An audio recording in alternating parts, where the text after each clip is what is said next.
Just into our newsroom, within the last hour, Oregon's Secretary of State, Shemia Fagan, announced she is resigning. That announcement comes exactly one day after she publicly apologized to Oregonians. Hello, I'm Christine Pitawanich. Thank you for watching KGW News at noon. Less than a week ago, Secretary Fagan admitted she had taken a job consulting for a cannabis company during a state audit of the industry.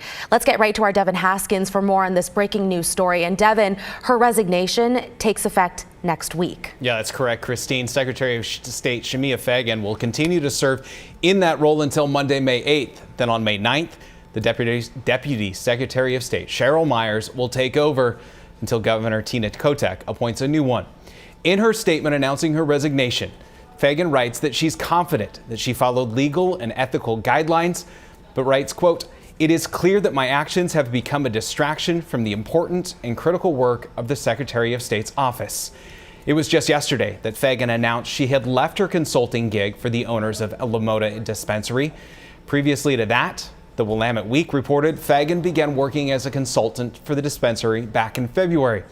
Court records indicate the company has racked up millions of dollars in unpaid taxes and has been repeatedly sued for not paying bills. The owners have made large donations to top Democrats, including Fagan. And on Monday, the Secretary of State addressed voters and spoke on her decision to terminate that contract.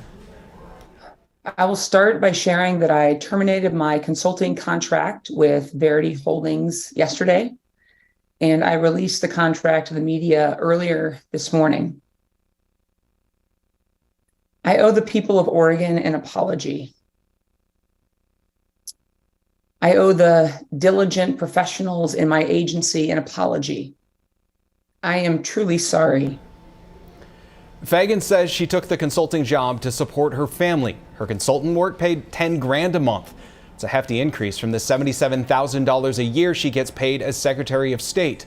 She served as a consultant at the same time there was a state audit of the Oregon cannabis industry, but the audit director said Fagan recused herself.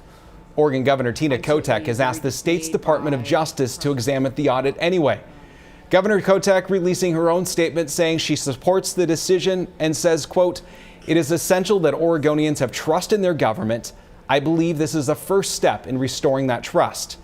The news of Fagan's resignation also comes exactly 2 weeks before the May special election. Christine? Okay, Devin, thank you. We'll continue to follow this developing story.